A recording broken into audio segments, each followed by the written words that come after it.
Maithili express की शानदार प्रस्तुति।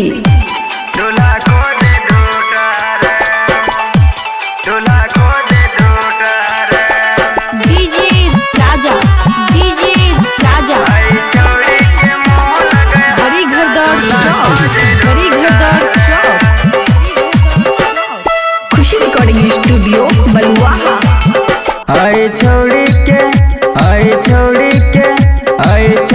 के मुँह लगे हटा दूल्हा खोजे दूटा रे दूल्हा खोजे दूटा रे। आई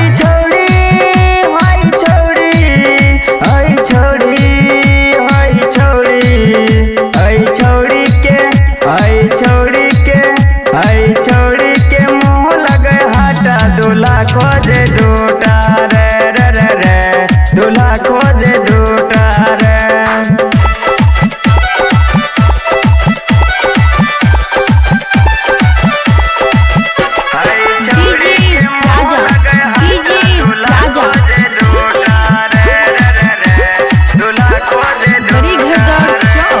बड़ी घरदौड़ चौक खुशी रिकॉर्डिंग स्टूडियो बलुआहा।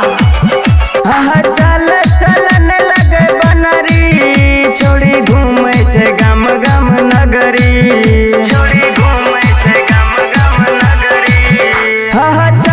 चलन लगे बनरी छोड़ी घूमे छे गम नगरी। कोई कुछ बोले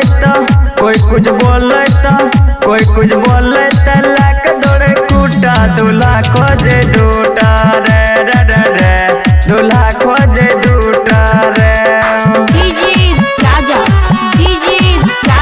दूल्हा खोजे दूटा रे। बड़ी घरदौड़ चौक खुशी रिकॉर्डिंग स्टूडियो बलुआहा। आई छोड़ी के मुँह छे खाली कोई कुछ बोले तो दो दे गाले आई छोड़ी के मुँह छे खाली कोई कुछ बोले तो दो दे गाले। चंदन चंचल के रोज करे साटा दूल्हा खोजे दूटा रे दूल्हा खोजे दूटा रे। आई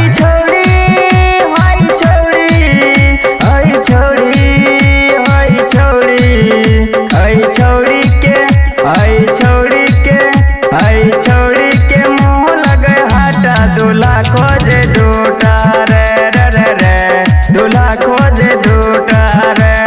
खुशी रिकॉर्डिंग स्टूडियो बलुआहा।